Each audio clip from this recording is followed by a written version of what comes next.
Ready. आप देख रहे हैं बलिया से। इस समय बलिया का चुनावी सरगर्मी तेज हो रहा है। यहाँ लोकसभा के मैदान में प्रत्याशी लगे हुए हैं। बहुत से दिग्गज प्रत्याशी मैदान में उतरे हुए हैं। तो आइए हमारे सभी प्रदेशवासियों को ओंकार मिश्रा की तरफ से सादर प्रणाम। जय श्री राम। भाई साहब, आपका पार्टी का क्या नाम है? हिंदू समाज पार्टी युवा मोर्चा का मैं प्रदेश अध्यक्ष हूँ।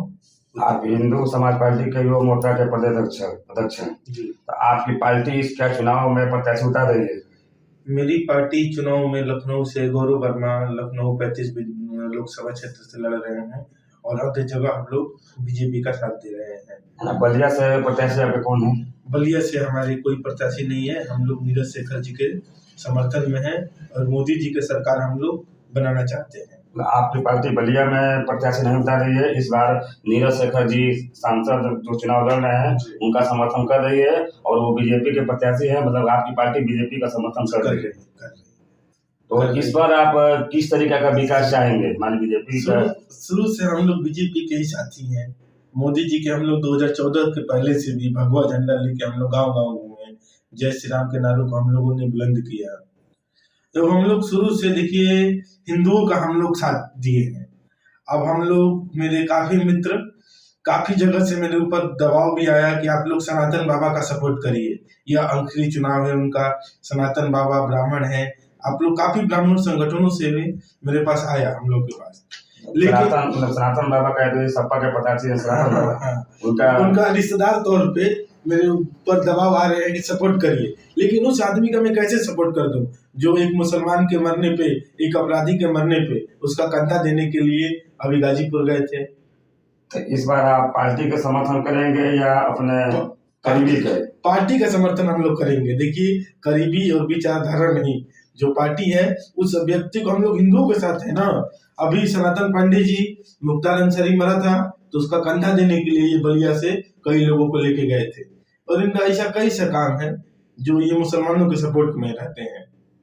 तो मुख्तार अंसारी जी की बात करें तो मुख्तार अंसारी जी किस तरीके के व्यक्ति थे? मुख्तार अंसारी एक अपराधी था। उसके नाम से आप जी मत लगाइए, वो एक अपराधी था। कई लोगों को पता है क्या क्या कांड हुई। अभी कुछ इतनी उसकी घटनाएं हैं कि आप लोग सुनेंगे तो वो हो जाएगा।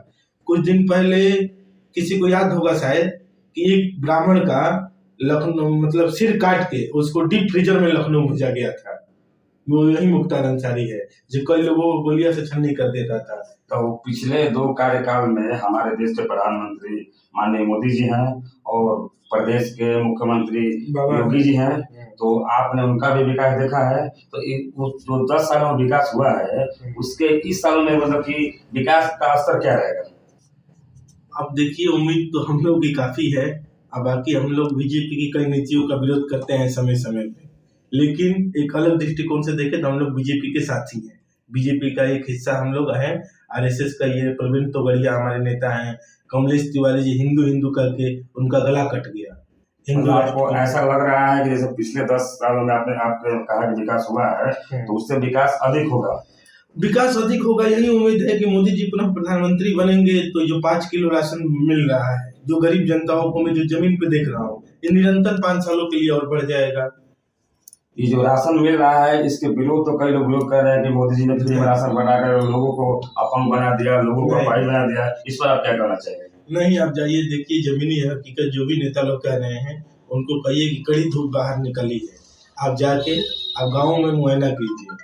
गाँव में आप देखिए कितने लोग कितना काम आ रहा है। 5 किलो हो 10 किलो हो बहुत काम आ रहा है राशन। और जैसे कि हर एक चीज हो सुविधा, जैसे कि 3 करोड़ सरकारी घर मिला है तो ये उम्मीद है कि हमको ये अगले साल बढ़ के 4 करोड़ हो जाएगा। जो लोगों को घर मिला है, शौचालय मिली है, कुछ जमीनी हकीकत तो ही है। आपने उनका से जाना पिछले 10 साल का विकास और आने वाले दिनों में होने के विकास में चर्चा की। आगे चलते हैं, आगे जानते हैं कि बलिया का कौन होगा सांसद। नमस्कार, तब तक ले लेते हैं ब्रेक।